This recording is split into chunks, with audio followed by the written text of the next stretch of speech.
सच बोलते भी ने, खाते पींदे ने, सौंदे ने। इंसान कोई होर चीज़ आ। इंसान जिहड़ा सब तो वख हैगा वा इस करके आ कि ये रूह है, ये आत्मा है। फिर ये जड़े ही कि मन भी लगा है, यानी जिन्होंने उर्दू च नफ्स कहते हैं।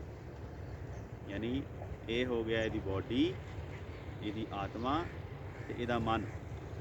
ठीक है जी, आत्मा रूह तो मन जड़ा है वा नफ्स है। हुण जिहड़ा इंसान अपने नफ्स के उत्ते अपने मन से काबू पा लेंदा, वो अपनी आत्मा नूं समझ लैंदा।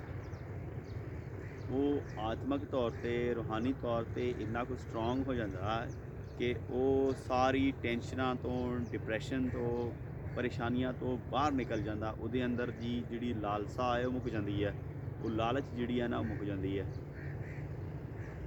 हुण आपां गल करते हैं कि इदां तुहानूं मैं एक गल सुणावां, एक वाकया। चार दोस्त सन, चार बेली सन, चारे ਵੱਖ-ਵੱਖ काम करते सन। चारे जो ਵੱਖ-ਵੱਖ काम करते सन तो तुसीं वेखो कि एक दी दुकान सी दही दी, एक दी दुकान सी कपड़े दी, एक है सी डाकू चोर सी, डाकू सी, एक सी चोर।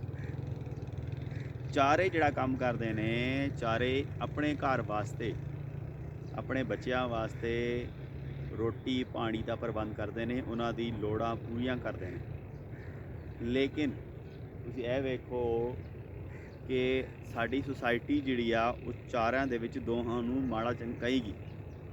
जिहड़े दो ने वो चंगे ने, पर यह भी तुसीं देखो कि जिहड़े दो चंगे ने, जिहड़ा ने अपना बनाया अपने आप नूं कि बई असीं तां अपने 10 नौआं की किरत करते हैं, रिज़्क़ हलाल कमाते हैं। नहीं, ये झूठ है। तुसीं वेखदे हो जो कपड़े वाली दुकान पर जाते हो, यह मैं सिर्फ एक मिसाल दे रहा वां दोस्तों की, कि जिहड़े कपड़े की दुकान के कोल जाके उत्थे क्लाइंट जाता है, उत्थे जाके क्लाइंट नूं झूठ सच बोल के लैंदा है कि यह चीज़ बड़ी वधिया है, ये फलां ब्रांड है, ये ते कोई माड़े सरात नहीं होणगे, फलां फलां फलां टमना, वो सच झूठ बोल के उन्होंने दे दिंदा।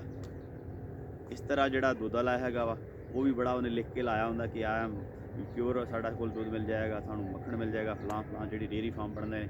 लेकिन की हुंदा कि उहदे च झूठ बोलते हैं, मिलावट करते हैं।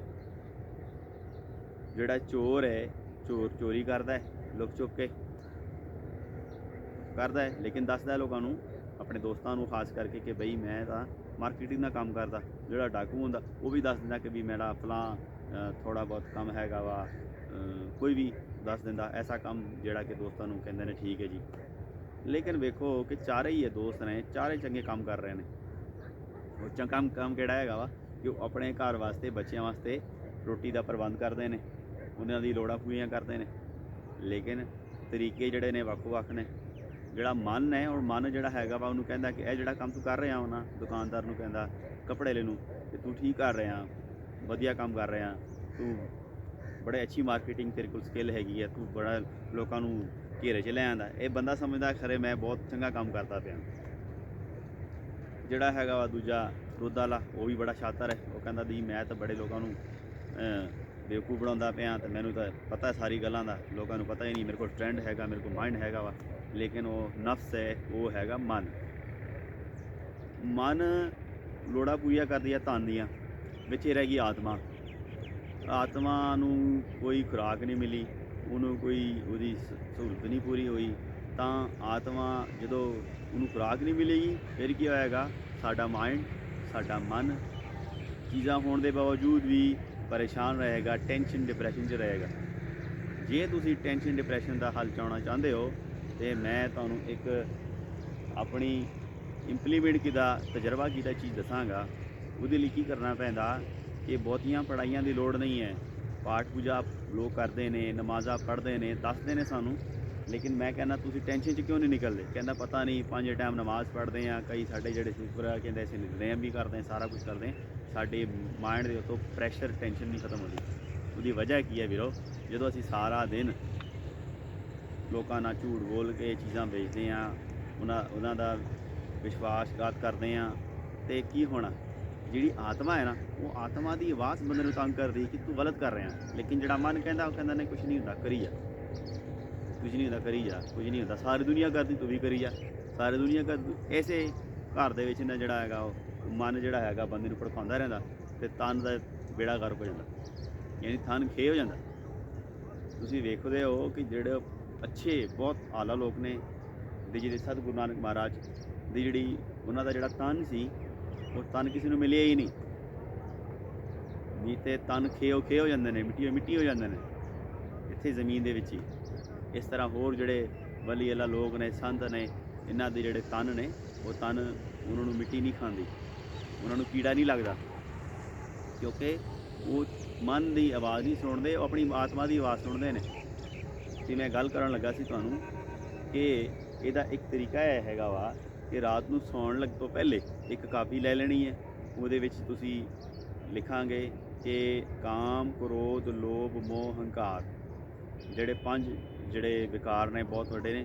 ਫਿਰ ਝੂਠ ਬੋਲਣਾ, ਹਸਦ ਕਰਨਾ, ਗੁੱਸਾ ਆਪਣਾ, ਇਹ ਜਿਹੜੀ ਚੀਜ਼ਾਂ ਹੈਗੀਆਂ ਨੇ, ਲਾਲਚ, ਟੈਨਸ਼ਨ, ਫਿਕਰ ਕਰਨਾ ਚੀਜ਼ਾਂ ਦੇ ਬਾਰੇ ਕਿ ਇਹ ਕਿਵੇਂ ਹੋਏਗਾ, ਇਹ ਕਿਵੇਂ ਹੋਏਗਾ, ਹਲਾ ਮੱਚੀ ਹੁੰਦੀ ਹੈ।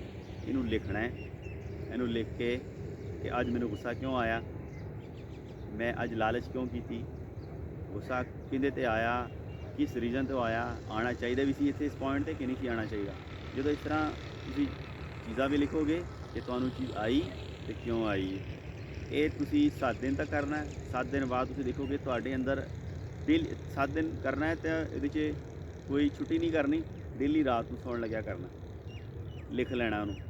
ਤੁਹਾਡਾ ਮਾਇੰਡ ਕੀ ਕਰੇਗਾ, ਉਹ ਚੀਜ਼ਾਂ ਨੂੰ ਕਰਦਾ ਜਾਏਗਾ ਕਿ ਇਹ ਚੀਜ਼ ਮਾੜੀ ਆ। ਆਤਮਾ ਉਸ ਚੀਜ਼ ਨੂੰ ਸਾਫ਼ ਕਰਨਾ ਸ਼ੁਰੂ ਕਰ ਦੇਗੀ। ਆਤਮਾ ਜੋ ਕਿ ਪਰਮਾਤਮਾ ਦਾ ਇੱਕ ਰੂਹ, ਉਹ ਕਣ ਹੈ।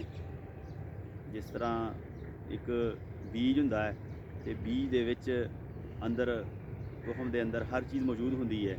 ਜਿਵੇਂ ਮਾਲਟੇ ਦਾ ਬੀਜ ਲੈ ਲਓ, ਉਸ ਬੀਜ ਦੇ ਅੰਦਰ ਪੱਤੇ ਵੀ ਹੈਗੇ ਨੇ, ਉਹਦੇ ਅੰਦਰ ਛਾਂ ਵੀ ਹੈਗੀ ਹੈ, ਉਹਦੇ ਅੰਦਰ ਫਲ ਵੀ ਹੈਗਾ ਵਾ, ਉਸ ਬੀਜ ਦੇ ਅੰਦਰ ਹੀ ਹੈ। ਇਹ ਸਾਡੇ ਆਤਮਾ ਦੇ ਅੰਦਰ ਸਾਰਾ ਕੁਝ ਪਹਿਲੇ ਤੋਂ ਹੀ ਰੱਬ ਨੇ ਰੱਖਿਆ ਗਿਆ, ਸਿਰਫ ਇਹਨੂੰ ਖੋਲ੍ਹਣ ਦੀ ਦੇਰ। ਜਦੋਂ ਖੁੱਲ੍ਹ ਜਾਏਗਾ ਇਹਦੇ ਵਿੱਚ ਬਹੁਤ ਕੁਝ ਨਿਕਲ ਆਏਗਾ। ਬੰਦਾ ਤਾਂ ਬਾਜ਼ਾਰ ਉਂਝ ਹੀ ਨਜ਼ਰ ਆਉਂਦਾ ਜਿਵੇਂ ਹੈਗਾ ਵਾ, ਇੱਦਾਂ ਨਹੀਂ ਕਿ ਉਹਦਾ ਕੋਈ ਕੱਦ ਕਾਠ ਵੱਧ ਜਾਏਗਾ, ਬਹੁਤ ਵੱਡੀ ਬਲਾ ਬਣ ਜਾਏਗੀ, ਲੇਕਿਨ ਇਹਦੀ ਆਤਮਕ ਤੌਰ 'ਤੇ ਇਹ ਜਾਗ ਜਾਂਦਾ। ਤੁਸੀਂ ਇਹ ਅਮਲ ਸਿਰਫ 30 ਦਿਨ ਕਰਨਾ ਅਤੇ 30 ਦਿਨ ਤੋਂ ਬਾਅਦ ਤੁਸੀਂ ਮੇਰੇ ਲਈ ਅਰਦਾਸਾਂ ਕਰੋਗੇ ਕਿ ਇਹ ਤੁਹਾਡੀ ਜ਼ਿੰਦਗੀ ਬਦਲਦੀ ਕਿਵੇਂ ਨਹੀਂ। ਇਹ ਬਦਲ ਜਾਏਗੀ, ਤੁਹਾਡੀ ਟੈਨਸ਼ਨ, ਡਿਪਰੈਸ਼ਨ, ਇਹ ਸਾਰੀ ਚੀਜ਼ਾਂ ਮੁੱਕ ਜਾਣੀਆਂ ਅਤੇ ਤੁਹਾਨੂੰ ਇੱਕ ਪੁਰਸਕੂਨ ਜ਼ਿੰਦਗੀ ਦਾ ਇੱਕ ਸਮਝ ਲਓ ਗਿਫਟ ਮਿਲ ਜਾਏਗਾ। ਇਹ ਗੱਲਾਂ ਸਾਡੇ ਕੋਲ ਹੈਗੀਆਂ ਨੇ, ਲੇਕਿਨ ਅਸੀਂ ਇੰਪਲੀਮੈਂਟ ਨਹੀਂ ਕਰਦੇ। ਜੇ ਤੁਸੀਂ ਇਹ ਇੰਪਲੀਮੈਂਟ ਕਰ ਲਓਗੇ, ਮੈਂ ਸਮਝ ਲਾਂਗਾ ਕਿ ਮੇਰੀ ਜ਼ਿੰਦਗੀ ਦਾ ਜਿਹੜਾ ਮਕਸਦ ਹੈ ਉਹ ਪੂਰਾ ਹੋ ਗਿਆ। ਜੇ ਕਿਸੇ ਇੱਕ ਬੰਦੇ ਨੇ ਵੀ ਇੰਪਲੀਮੈਂਟ ਕਰ ਲਿਆ, ਮੈਂ ਸਮਝ ਲਾਂਗਾ ਮੇਰੀ ਜ਼ਿੰਦਗੀ ਦਾ ਜਿਹੜਾ ਮੁੱਦਾ ਹੈ ਪੂਰਾ ਹੋ ਗਿਆ। ਵਾਹਿਗੁਰੂ ਜੀ ਕਾ ਖਾਲਸਾ, ਵਾਹਿਗੁਰੂ ਜੀ ਕੀ ਫਤਿਹ। ਵਸਲਾਮ।